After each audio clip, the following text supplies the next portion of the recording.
My name is Ava Hayes. I'm 30 years old, and I live in New York City. The ballroom was full of fake smiles and glittering lights. My father's retirement gala. He stood on the stage, holding a glass of champagne, soaking in the applause. I stood near the back, invisible. I owe everything to my sons, he said into the microphone. My brothers, standing beside him, puffed out their chests. They are my legacy. The crowd cheered. I just watched. I was the daughter who built half his empire. I was the one who cleaned up my brother's expensive mistakes. My name was nowhere. I never got a plaque. He raised his glass higher. And my daughter Ava, he said, and the crowd laughed a little. Well, she just never had what it takes. My heart didn't break. It went cold and hard. I started walking. The sea of people parted for me. I walked straight to the stage, right up to him. His smile faltered, confused. I held out the small black box, the one with the simple red ribbon. From your biggest failure, I said. My voice was quiet, but he heard it. I turned, walked off the stage, and straight out the main doors. I didn't look back. As the heavy doors clicked shut behind me, a new sound cut through the music. It was his scream. But before I tell you how everything flipped and subscribe, drop a comment, where are you watching from? I was 8 years old when I first understood my place. My father's office was a kingdom. It was all dark wood, leather chairs that hissed when you sat in them, and the smell of expensive cigars and old books. I was allowed to sit on the floor in the corner with my coloring books. I had to be silent. My brothers, Mark and Thomas, were 12 and 14. They were allowed to sit in the chairs. I was never interested in the coloring books. I was listening. You don't buy the company, boys, my father said, his voice a low rumble. You buy the land it sits on. You buy the debt. You own the bank. You own the business. That's power. Mark was kicking the leg of the desk, bored. Thomas was trying to balance a pencil on his nose. They weren't listening. I was. But Dad, I piped up, my voice small. What if the land floods? Or what if the bank has bad loans? My father's head snapped toward me. He didn't look impressed. He looked annoyed. Ava, what did I say about interrupting? Business isn't for little girls. Go find your mother. She's not home, I said quietly. Then go play with your dolls. Mark, Thomas, pay attention. I went back to my corner. I watched them. He spent an hour explaining leveraged buyouts to two boys who didn't care. I sat in the corner and understood every word. It didn't matter. I was the girl. Love in our house had a price. It was not given freely. It was a bonus paid out for performance. But the rules for performance were different for me. When my brothers got C+s on their report cards, my father took them for ice cream. C's get degrees, boys, he'd laugh. It's about charm, not just books. I brought home straight A's. I was a perfect student. My father would glance at the paper. That's nice, dear, he'd say, before turning back to the Wall Street Journal. But don't be a know-it-all. Men don't like that. I learned to be quiet. I learned to watch. For my 16th birthday, my father gave me a new calculator. A very expensive, very complicated one for advanced calculus. You're good with numbers, Ava, he said, patting me on the head. A good skill to have. A week later, it was Thomas's 16th birthday. My father took him to the garage. He pulled a silk sheet off a vintage red convertible. He handed Thomas the keys. You're a man now, son, he said, his voice thick with pride. I got a tool. My brother got a trophy. I learned my lesson. I was the calculator. I was the help. My brothers were the heirs. They got the cufflinks, the hand-me-down watches, the keys to the kingdom. I got the tools to count their money. I once found a notebook in his desk. It was his old college ledger. Inside, he had written his goals. 1. Make first million by 30. 2. Build an empire. 3. Have sons to carry on the name. I read that last line over and over. Have sons. I was not a son. I was a rounding error. An oversight. One evening, I brought him a business plan I had written. I was 17. It was a plan to optimize our company's shipping logistics. I had spent weeks on it. I proved we could save 15% a year. He was on the phone, yelling at a broker. I waited patiently. When he hung up, he looked at me, his face red with stress. What is it, Ava? I'm busy. I handed him the folder. I found a way to save money, Dad. He opened it. He flipped through the pages. I saw his eyes scan the charts, the projections. He closed the folder and handed it back to me. He laughed. It was not a kind laugh. It was tired and patronizing. That's cute, sweetheart, he said. He ruffled my hair, a gesture I hated. This is very detailed. But you're thinking small. Leave the big picture to me and your brothers. Why don't you go help your mother plan the charity dinner? That's a better use of your talents. I stood there holding my folder. My plan. Mark and Thomas are at a baseball game, I said. They're networking, he snapped. It's important. You wouldn't understand. I walked out of his office. I went to my room. I did not cry. Crying was weakness, and weakness was not rewarded. I opened my laptop. I logged into a stock market simulation game. I took the $100,000 in fake money they gave me. I started trading. I used his strategies. I used my strategies. By the time I left for college, my fake portfolio was worth $4.2 million. I never told him. He never asked. I learned love in my house had a price. And I had been born deeply in debt. I went to Wharton, the best business school in the country. I did not go to parties. I did not join a sorority. I did not date. I worked. I lived in the library. I treated school like a job. I was determined to be so good, so undeniable, that he would finally have to see me. I graduated, summa cum laude, top of my class in finance. I was the valedictory speaker. I had sent him an invitation. I had reserved a front row seat for him. The day of graduation was bright and hot. The field was a sea of black caps. I scanned the front row as I walked to the podium. The seat I had saved for him was empty. My mother was there, in the second row, waving a little. But his seat was empty. I gave my speech. I talked about the future of global markets, about disruptive innovation. I spoke with confidence and clarity. My picture was on the front of the school's website. After the ceremony, I found my mother. "Where's Dad?" I asked. She couldn't meet my eyes. "Oh, honey, you know your father. A last-minute crisis. A merger in Chicago. He felt just terrible." I nodded. I knew the look on her face. It was the same look she had when he worked late on their anniversary. Later that night, I was scrolling through a financial blog. There was a picture on the sidebar.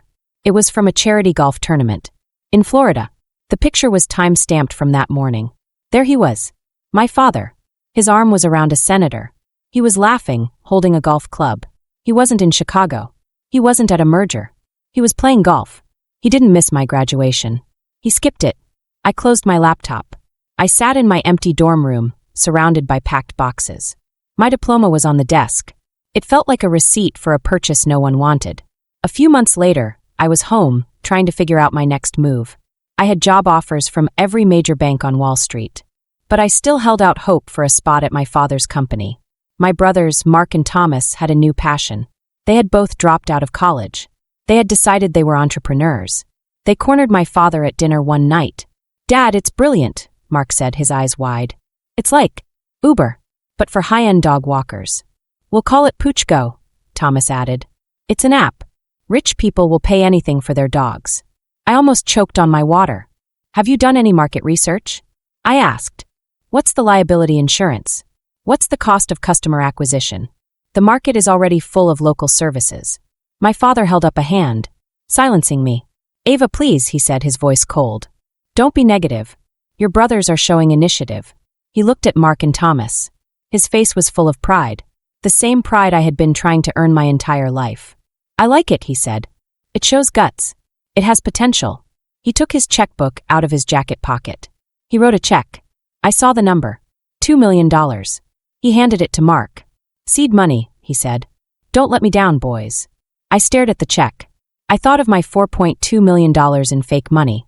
I thought of my valedictory speech. I thought of my business plan for logistics, the one he called cute. $2 million. For an idea they came up with on a napkin. I had a perfect GPA from the best business school in the world. He told me I could start in the mailroom to learn the ropes. The startup, Poochgo, was dead in 6 months. The $2 million was gone. They had spent most of it on a fancy office with beanbag chairs and on research trips to Miami. My father found out. I was there. He just sighed. "Well, boys," he said, clapping them on the back. "That's the cost of doing business. You learned a valuable lesson." I finally understood. I looked at them. My father, beaming at his 2 failed sons. My brothers, laughing about their crazy year as tech moguls. My success was invisible. Their failure was an investment. It was never about merit. It was never about brains or hard work or results. It was about gender. It was about his ego. He saw them as extensions of himself. He saw me as competition, or worse, as irrelevant. That was the day I stopped trying to win his love. That was the day I stopped trying to earn his respect. I realized his pride wasn't about merit. It was about what he saw in the mirror. He wanted sons. He wanted heirs. I was just the daughter, the invisible one. And I realized if I was ever going to get what I deserved, I would not be given it. I would have to take it. I turned down the job at Goldman Sachs. I turned down the offer from Bain Capital. I went to my father. Dad, I said, I want to come work for the company. His face lit up. Finally, that's my girl. I was wondering when you'd come to your senses. Wall Street is a meat grinder. It's better to be with family. I had visions of running the analyst department, of managing the investment portfolio, of finally putting my degree to work. He walked me to my new office. It was not an office. It was a desk. A very nice, large mahogany desk. But it was in the open space right outside his office. This is my daughter, Ava, he announced to the floor. She's going to be my new chief operations assistant. The executive assistants smiled at me. They were polite. They knew what that title meant. Chief operations assistant was the most glorious, important-sounding title for a secretary ever invented. My brothers, Mark and Thomas, had actual offices. They were on the 30th floor, the executive floor. Their titles were Vice President of New Ventures. They had no ventures. They spent their days playing online poker and taking 2-hour lunches. My first task? Ava, sweetheart. My father called from his office. Be a dear and get me a coffee. Black, 2 sugars. And see if Thomas wants anything. I stood there for a full minute. Summa cum laude. Top of my class. And I was getting coffee. But I smiled. Of course, Dad. I got the coffee. I believed that hard work would earn respect. I believed if I just did the job and did it better than anyone, he would have to notice. I was wrong. I worked twice the hours of anyone else. I was the first one in the building, at 6 a.m. I was the last one to leave, often after 10 p.m. I did more than get coffee. I organized his entire life. I managed his schedule. I sat in on every meeting, silently taking notes. At first, they ignored me. I was just Ava, the secretary, the daughter. But I was listening. I read every memo. I learned every part of the business. I saw the waste. I saw the inefficiencies. I saw the lazy, stupid decisions my brothers were making. Mark had approved a shipping contract that was 20% above market rate. It was with a company owned by his college friend. I found 3 other shipping companies that could do the job for less. I wrote a detailed proposal. I proved we could save $5 million a year. I didn't email it. I waited until my father was in a good mood. Dad, I said, placing the 2-page summary on his desk. I was reviewing the shipping contracts. I found an inefficiency. We can save $5 million. He glanced at it. He grunted. Good work. See, you're learning. The next week, at the quarterly board meeting, he stood up. I'm pleased to announce, he said, that my team has identified a major cost-saving measure. Mark, he said, nodding to my brother, who was half asleep at the table. Good work on the shipping contracts. That's the kind of initiative I like to see. Mark blinked, confused. Thanks, Dad. All in a day's work. My father looked at him with pure pride. I was standing against the back wall, holding a pitcher of water. He took my work. He took my $5 million. And he gave the credit to my brother. My hands didn't even shake. I just poured the water. This happened again. And again. I rebuilt the entire filing system. He told the board his assistant team did it. I poached a top analyst from a rival firm. He told the board Thomas made the connection. I was the engine. They were the hood ornaments. I believed hard work would make me seen. It didn't. It just made me a better servant. It made me more efficient at making them look good. The breaking point came during the Kincaid acquisition. It was a $100 million deal. I had done all the work. I ran the valuation models. I did the due diligence. I found the skeletons in their closet. I knew that company better than its own CEO. We were in the main boardroom. My father, Mark, and Thomas sat at the table. I was sitting in a chair against the wall. I was there to run the PowerPoint. The Kincaid CEO looked at our offer. It's low, he said. Your valuation of our assets is insulting. My father started to bluster. We believe it's a fair offer. Mark jumped in. Yeah, our numbers are solid. Very solid. The CEO laughed. Your numbers don't account for our new patent. It's not in the public filing yet. My father and brothers looked blank. They didn't know. I did. I stood up. My heart was hammering. If I may, I said. My father glared at me. Sit down. I kept talking. The patent for the Series G processor is impressive. But our research shows it has a 40% failure rate above 80 degrees Celsius. It's unusable for military contracts, which is your primary target. That makes its current valuation 0. Our offer stands. The room went silent. The Kincaid CEO stared at me. His face had gone pale. He knew I was right. My father was furious. His eyes were slits. After the meeting, which we won, he pulled me aside. I thought he would say, "Thank you." I thought he would say, "Good job." "You embarrassed me," he whispered, his voice shaking with anger. "I what?" "I saved the deal. I saved us millions. You embarrassed me. You undermined me. You undermined your brothers. You made us look like we didn't know what we were doing. You are an assistant, Ava. You will not speak in a meeting again unless I speak to you first. Do you understand me?" I looked at him.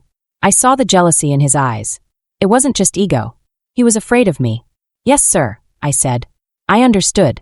I was wrong. Hard work would not earn respect. It only earned resentment. I stopped trying to be seen. I just worked. I kept my head down. I became the perfect, quiet, efficient machine. I ran the company from my little desk outside his door. I fixed my brother's mistakes before they hit his desk. I managed the schedules, the numbers, the contracts. He got used to it. He got lazy. He gave me his passwords. "Just handle it, Ava." He trusted me. He trusted me to be his servant. He trusted me to be the invisible daughter. He never saw me as a threat. That was his biggest mistake. It was a Tuesday night. It was almost midnight. The building was dark and silent. The cleaning crew had already left. I was there, of course. I was cleaning up another one of Thomas's messes. He had forgotten to file the quarterly expense reports for his entire department. It was a $2 million black hole. If I didn't find it and fix it by morning, we would be in violation of our SEC filings. I was on my father's computer. I was digging through his server files, looking for the original budget approvals. I found the budget folder, but my eye caught another file name in the same directory. It was labeled board_confidential_HR_review.docs. I was just curious. HR reviews were usually boring, but board confidential was a label he only used for big things. I clicked it. My hand moved before my brain could stop it. It was a memo from my father to the board of directors. My stomach went cold. I scrolled down past the corporate nonsense. And then I saw my name. Ava Hayes, Chief Operations Assistant. As we continue to plan the long-term future of this company, we must address the executive structure. While my daughter Ava has proven to be a competent assistant in managing day-to-day operations, it has become clear she lacks the necessary leadership instincts for further advancement. Her presence is becoming a complication in managing the future airship structure with Mark and Thomas. She is quiet, but not decisive. She is detailed, but not a visionary. Greater than I have spoken with her about her behavior in meetings, but she continues to overstep. Effective next quarter, we will begin to reassign her key duties to Mark and Thomas. This will give them the operational experience they need to take the reins. We will create a new, lower-level position for Ava in the marketing department, where her skills for detail can be better utilized. We will quietly phase her out of all executive-level access and board meeting attendance. I will handle this personally. It is for the good of the company. I read the words. Lacks leadership instincts. I thought of the Kincaid deal. The one I saved. Quietly phase her out. He wasn't just ignoring me. He wasn't just overlooking me. He was actively, secretly erasing me. He was taking my work, giving it to my brothers to make them look good, and then throwing me away like a piece of trash. Signed, Robert Hayes. My father. I expected to cry. I expected to feel broken. I had given my entire life to this man. I had given up friendships, relationships, and a career on Wall Street, all to earn his approval. And this was the answer. This was my reward. But I didn't cry. I didn't feel sad. I felt still. A terrible, cold, perfect stillness settled over me. The hum of the computer tower was the loudest sound in the world. He had finally given me the truth. He had written it down. The answer was no. You will never be good enough. You will never be one of us. You are not an heir. You are a complication. Okay, I whispered to the empty room. I closed the document. I did not delete it. I opened my email. I sent the document to a private, anonymous email address I had created years ago. Then I plugged a small flash drive into the USB port. I saved the file. I saved everything. I went back to the server. I found the files for Thomas's missing expense reports. I spent the next 2 hours fixing his $2 million mistake. I balanced the books. I filed the report. I did my job perfectly. I was no longer his daughter. I was no longer his assistant. I was a liability he had failed to phase out. I turned off his computer. I packed my bag. I walked out of the office. Something in me was not broken. It was focused. My father always said, "Business is war." He just never realized I was the enemy he should have been watching. I went to work the next day. And the next. I was the perfect assistant. I was a ghost in a blue blazer. I got his coffee. Black, 2 sugars. I scheduled his meetings. I smiled at my brothers when they asked me to find their missing expense reports. "Of course, Thomas. I'll look for it." But something was different. The cold, still focused part of me had taken over. I was no longer working for his approval. I was working for information. He wanted to phase me out. He was too late. He had already given me all the keys. For 5 years, I had been his glorified secretary. I had his passwords. I had his server access. I had organized his entire digital life. He trusted me to handle everything because he believed I was too stupid or too loyal to ever look. He thought I was a failure. He was about to find out I was the only competent person in his entire company. And I was no longer on his side. My hunt began on a Friday night. I told everyone I was going to the spa for the weekend. A mental health break. Instead, I drove to a cheap motel 2 towns over. I paid in cash. I connected to their shaky Wi-Fi using a new, clean laptop I had bought with cash 2 days earlier. I had one goal, to find out why. Why was he phasing me out? Why was he giving my brothers credit for my work? I thought it was just ego. I thought it was just sexism. It was worse. He wasn't just propping up his sons. He was propping up his entire, rotting empire. I started where I always started, my brothers' messes. I pulled up the files for Poochgo, their failed dog walking app. My father had written off the $2 million loss as research and development. I opened the bank statements for the startup. I followed the money. There was the $2 million check from our parent company. Then the expenses. $200,000 for a consultant. $300,000 for office leasing. $150,000 for app development. But then I saw it. A single wire transfer for $1 million. It was sent to a holding company. Atlas Ventures LLC. I had never heard of it. It wasn't one of our vendors. I used the company's legal database. I searched for Atlas Ventures LLC. I found the incorporation documents. It was a shell company, registered in the Cayman Islands. My heart was beating slowly, heavily. I dug deeper. I needed to know who owned it. The documents listed a local law firm as the registered agent. A dead end. But my father was lazy. He was arrogant. He believed no one would ever check. I went back to his private server files. The ones I had organized. I went to the folder marked Personal. Inside, Estate Planning. And there it was. A file named atlas_beneficiary.pdf. I opened it. It was a trust agreement. The beneficiary of Atlas Ventures LLC, the company that had received $1 million from my brother's failed startup, was a single trust. The sole owner of that trust was Robert Hayes. My father. I sat back, the motel room's buzzing air conditioner filling the silence. It wasn't a failed startup. It was a washing machine. He had given my brothers $2 million. He had them lose $1 million of it by sending it to his own secret offshore account. Then he claimed the entire $2 million as a tax write-off. He was committing tax fraud. He was embezzling from his own company. And he was using his idiot sons as the perfect cover. Who would ever question their incompetence? They were famous for failing. He had turned their failure into his own personal profit center. My hands were shaking. Not with fear. With rage. A cold, quiet, methodical rage. This was bigger than me. This was bigger than being overlooked. This was a crime. I worked all weekend. I didn't sleep. I drank bitter, black coffee from the motel's dirty pot. I followed the thread. If he did it once, he did it again. I checked Mark's new media venture. Another $3 million write-off. And another wire transfer. This time, $1.5 million. To a different shell company. Pinnacle Holdings. I found the file for that, too. Also his. He had stolen, by my quick count, at least $20 million from his own company. All under the cover of investing in his sons. But the question was still why. He was rich. Why steal? The answer had to be on the books. I logged into the main accounting servers. I had the admin password. He had given it to me last year when the CFO was on vacation. Just handle the payroll, Ava. I pulled the company's real ledgers. The ones they didn't show the auditors. The ones I wasn't supposed to see. Then I opened another window. I pulled the public-facing quarterly reports. The ones filed with the SEC. The ones that made the stock price go up.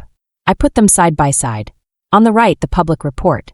Q3 revenue, $150 million. On the left, the internal ledger. Q3 revenue, $105 million. I stared at the screen. He wasn't just stealing. He was lying. He was committing massive, systematic corporate fraud. The company wasn't a powerhouse. It was a house of cards. It was losing money. He was faking the earnings year after year to keep the stock price high and the board happy. The money he was stealing, that was his golden parachute. He was planning to get out, retire a hero, and leave the whole thing to collapse on my brothers, the board, and the shareholders. And he was phasing me out because I was the only one smart enough to find it. I saw the Kincaid acquisition, the deal I had saved. He had booked the future, potential profits as current revenue. A $40 million lie. I kept digging. I found the offshore accounts. I found the falsified earnings. I found the shell companies in my brothers' names. They were the beneficial owners, but my father was the signatory. He had set them up to be the ones who would go to jail. He wasn't just a bad father. He was a monster. He would sacrifice his own sons to save himself. He had trusted no one would ever investigate. He had trusted that his daughter, his biggest failure, was just a quiet girl who got coffee. I spent the next 2 weeks in that motel, night after night. I called in sick. A bad case of the flu. I built a map. A complete, detailed, undeniable map of his entire web of fraud. Every email. Every wire transfer. Every falsified ledger. Every secret account. I copied it all onto a single encrypted flash drive. I became the world's leading expert on Robert Hayes. Not the father. The criminal. I had the bomb. Now I had to learn how to plant it. My first instinct was to just release it. Send it to the Wall Street Journal. Watch the world burn. But that was my father's way. Loud, explosive, egotistical. That was rage. My outline said, precision over rage. He had used the system to build his lies. I would use the system to build his cage. A public explosion would be messy. He had lawyers. He had friends. He could claim I faked the documents. He could say I was a bitter, fired employee. He could drag me through the mud. No, he wouldn't be destroyed by a reporter. He would be destroyed by the very institutions he feared. The IRS, the SEC, and his own board of directors. I needed to be a ghost. I needed to deliver the information with no fingerprints. My work began. I stopped going to the motel. I started going to the public library 30 miles away, in a town where no one knew my face. I used their public computers. I bought burner phones with cash. I created 3 new anonymous email accounts. Proton Mail. Encrypted. Untraceable. Section whistleblower.88 at protonmail.com irs.tip.line.01 at protonmail.com board.observer.12 at protonmail.com. I spent a month carefully curating my packages. I couldn't send everything at once. That would be overwhelming. It would look like a data dump. I had to be a surgeon. I had to give each target the exact piece of information that would force them to act. Target 1, the IRS. They didn't care about SEC fraud. They cared about taxes. I drafted a simple email. Subject, anonymous tip, Hayes Industries tax fraud body.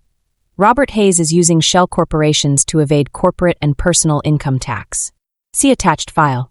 It is the incorporation document for Atlas Ventures LLC, registered in the Cayman Islands. See second attachment. It is a wire transfer of $1 million from Hayes Industries to this account, disguised as a consulting fee. This is one of over a dozen such accounts. I suggest you open an audit. You will find more. I attached only those 2 files. The hook. I hit send. Target 2, the SEC. They didn't care about taxes. They cared about shareholders. Subject, whistleblower report, Hayes Industries securities fraud Hayes body. Hayes Industries has been filing fraudulent quarterly earnings for 3 years. See attached. This is the internal Q3 ledger. Compare it to the public 10Q filing. You will see revenue has been artificially inflated by $45 million. The Kincaid acquisition was used to book false profits. This is a clear violation of securities law. I am a concerned employee. I will provide more as your investigation proceeds. I attached the 2 ledgers. Side by side. Undeniable. I hit send. Target 3, the board of directors. They didn't care about taxes or fraud, not really. They cared about their own liability. They cared about being sued by shareholders. I had to scare them. I picked one board member. Eleanor Vance.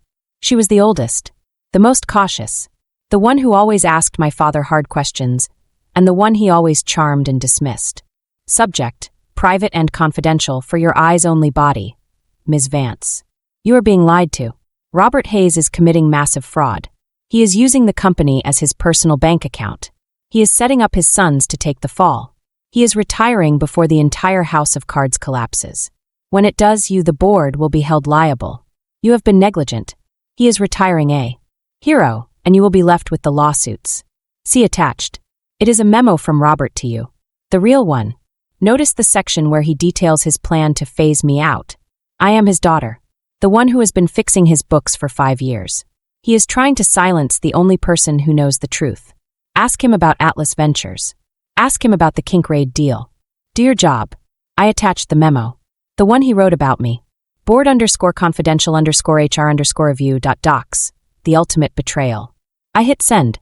I shut down the computer. I left the library. I drove home. My father always said, information is power. He was right. I had just given all the power away. The next few months were the hardest of my life. I had to go to work every day. I had to smile. I had to get his coffee. I had to sit in meetings and watch him lie to the faces of the board members. Eleanor, you look wonderful today. Let's talk dividends.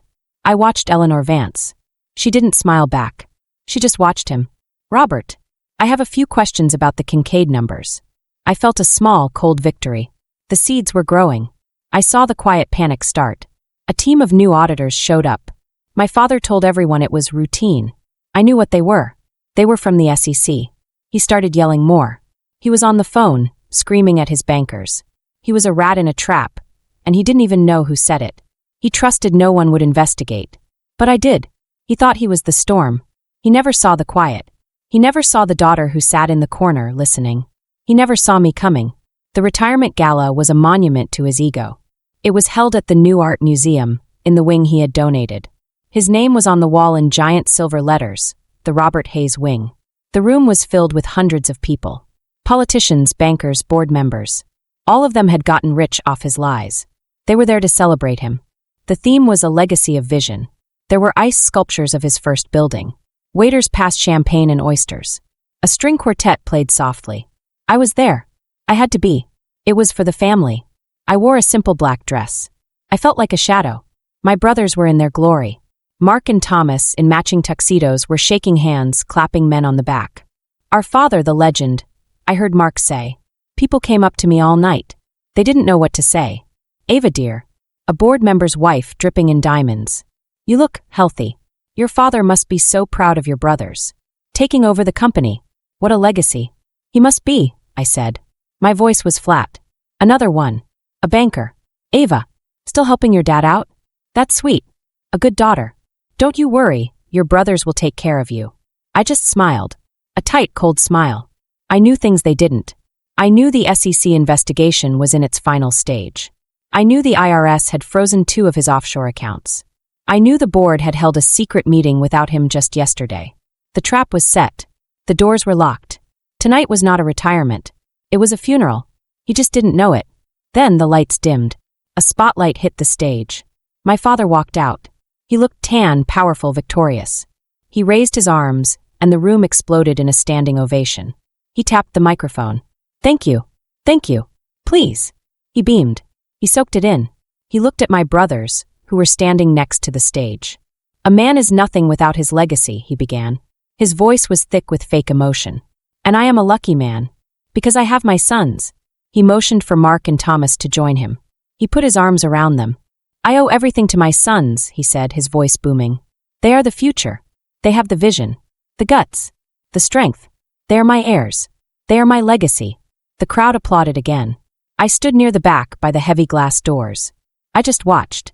My name was nowhere. My work was nowhere. I was the ghost who had built the house, and he was giving the keys to the fools who had tried to burn it down. He saw me. He looked right at me, standing in the back. His eyes were cold. He was dismissing me one last time in front of everyone. He smirked. And my daughter, Ava, he said. The crowd chuckled. They knew my role. The helper. The secretary. Well, he said, shrugging. She just never had what it takes. The room filled with laughter. Polite, dismissive laughter. My heart didn't break. It went perfectly still. This was the moment. I started walking. My heels clicked on the marble floor. Click, click, click. The sound was sharp. The laughter died down. People turned to look.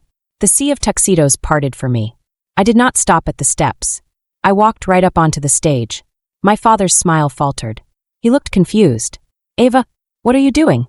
Get off the stage. My brothers looked embarrassed. I walked straight to him. I stopped right in front of him. I looked him in the eye. He looked old, and for the first time he looked afraid. I held out the small black box, the one I had bought months ago. It was wrapped in a simple, elegant red ribbon. My voice was not a shout. It was a whisper, but the microphone picked it up. The entire room heard me.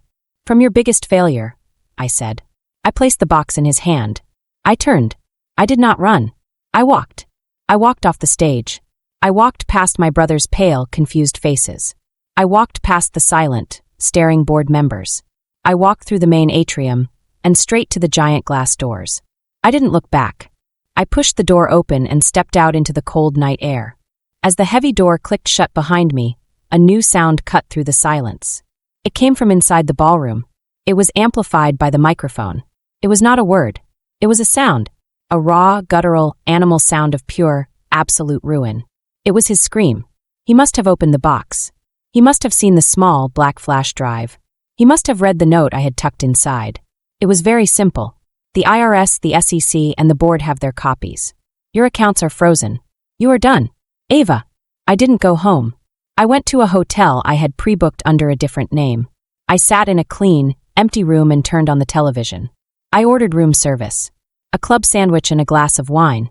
I was not celebrating. I was just finished. The first 24 hours were silent. The gala had ended in chaos. The news channels reported a medical emergency involving my father. Then, the storm I had built finally made landfall. Day 1, 8 a.m. The Wall Street Journal broke the story. The SEC whistleblower. The IRS investigation.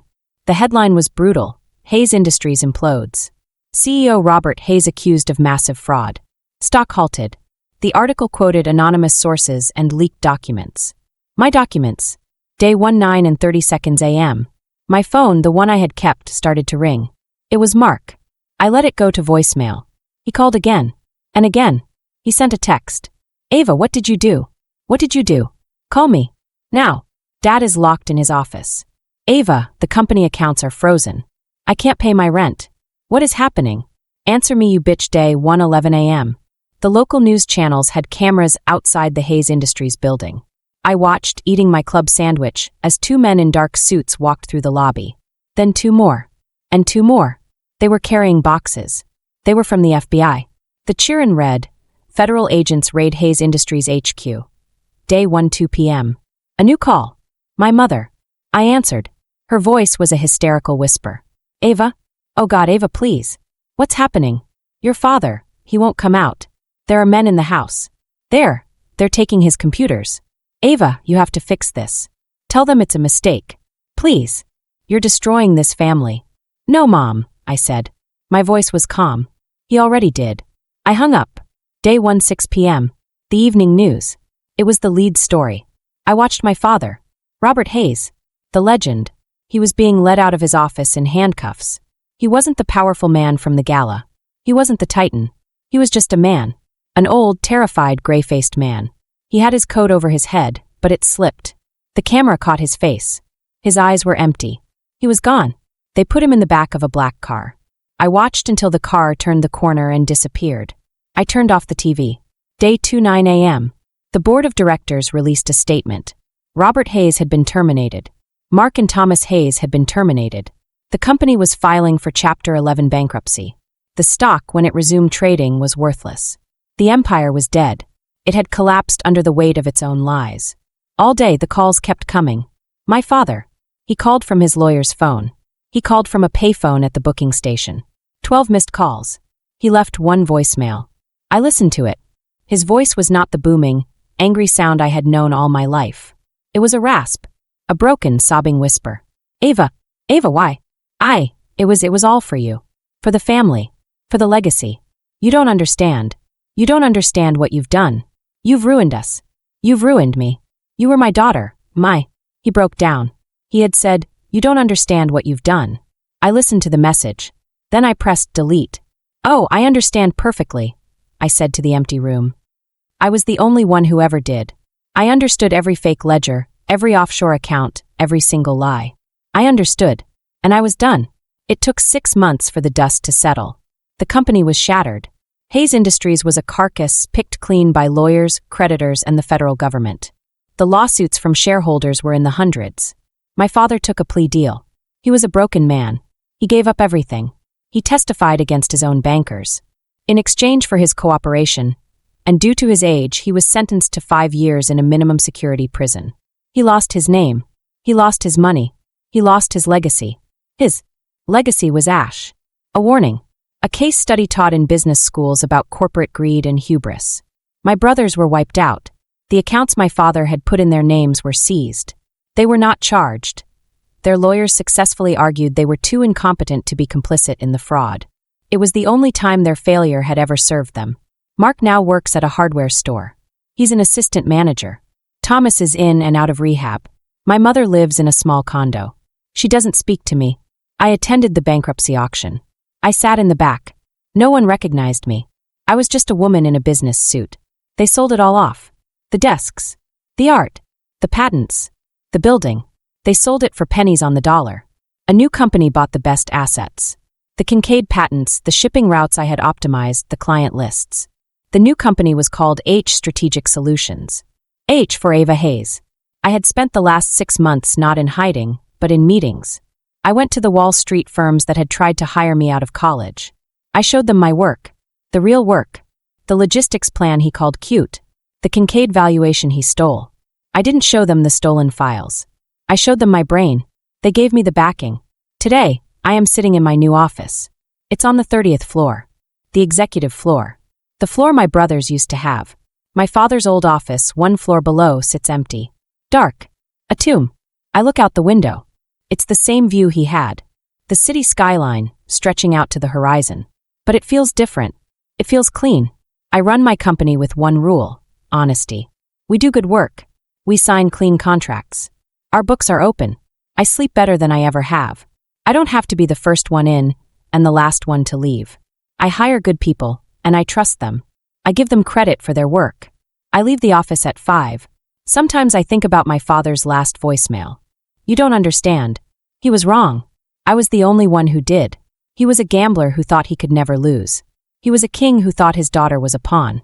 He forgot that a pawn, if it's smart enough and patient enough, can cross the whole board and become a queen. People call what I did revenge. They call it cold. They call it brutal. I look at his empty office, a dark square in the building across the street. I sip my coffee. I call it inheritance. He just didn't leave me his money or his name. He left me his mess. And I cleaned it up. My inheritance wasn't permission to rule. It was the power to take what I had already earned. And I finally came to collect.